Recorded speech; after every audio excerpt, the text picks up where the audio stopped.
Hello, my name is Sydney. And I'm Louise. And our demo is on polymers. Also known as Poly the lemur. So if you're wondering what a polymer is, it's basically a large long chain molecule with repeating monomer units. For example, a long chain of paper clips. And if you're wondering what a monomer unit is, it is basically a small molecule covalently linked to similar molecules which form a polymer.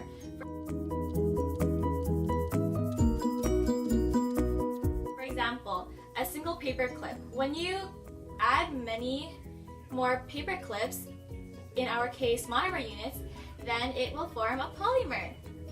Properties of a polymer depend on the monomer units such as elasticity, thickness, softness, and many more.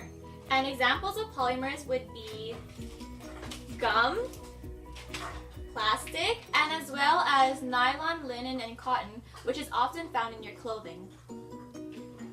The safety and conditions for our demo are: take off your jewelry, tie your hair,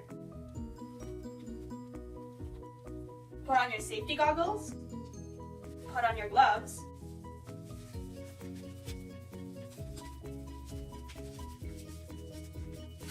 roll up your sleeves, and when using borax, avoid contact with eyes and do not ingest.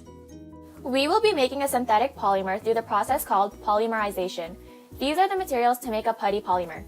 Here are borax, Elmer's white glue, a measuring cup, measuring spoons, plastic spoons to stir, water, plastic cups, and as well as food coloring. Step 1. To make the borax solution, add 1 cup of water into a plastic cup. Then, measure 1 tablespoon of borax. Use the back of a knife to level the borax. Add this to the cup of water and stir thoroughly.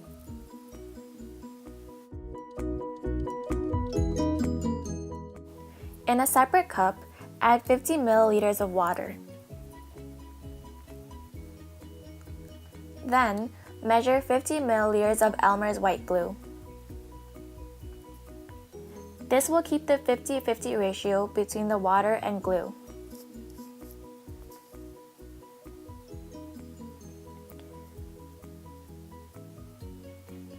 Add the 50 milliliters of water to the 50 milliliters of glue.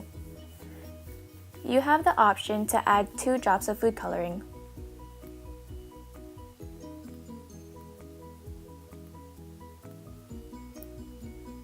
Stir the putty mixture thoroughly. Step 3. Add 1 teaspoon of borax solution to the pink putty solution. Stir thoroughly.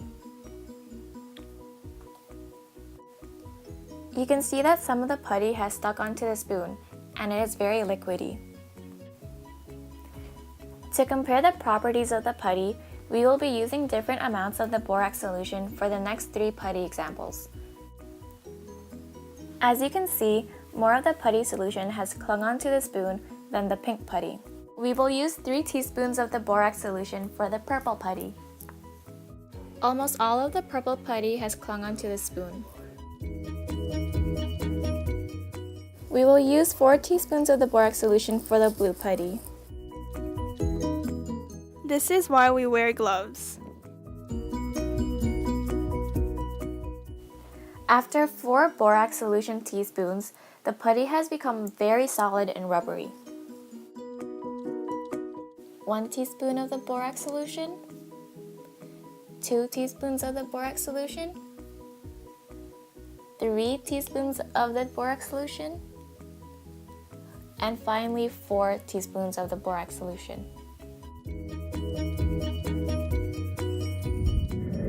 Disposal. Slime should be tied in a plastic bag and put it into the garbage can. Borax is safe to pour down the drain as it is a natural sink cleaner. Now, to explain how polymerization occurred. Elmer's white glue is a synthetic polymer called polyvinyl acetate where the molecules slide past each other, causing it to act like a liquid. Borax, also known as sodium tetraborate, reacts with the acetates in the Elmer's glue by cross-linking the glue molecules together, causing the putty polymer to be solid and rubbery. This is why, as you add more teaspoons of the borax solution, the putty polymer becomes more firm and elastic. So, if you remembered, the pink putty had 1 teaspoon of borax solution, causing it to be more liquid, whereas the blue putty had 4 teaspoons of the borax solution, causing it to be more solid. This was an example of synthetic condensation polymerization, where the monomers link through condensation. However, there are other types of polymers. Another type of synthetic polymer is addition polymerization, where alkene monomers are linked. Another category of polymers are natural polymers, which are polysaccharides made of sugar monomers, proteins made of amino acid monomers, and finally DNA made of nucleotides. Thanks for watching!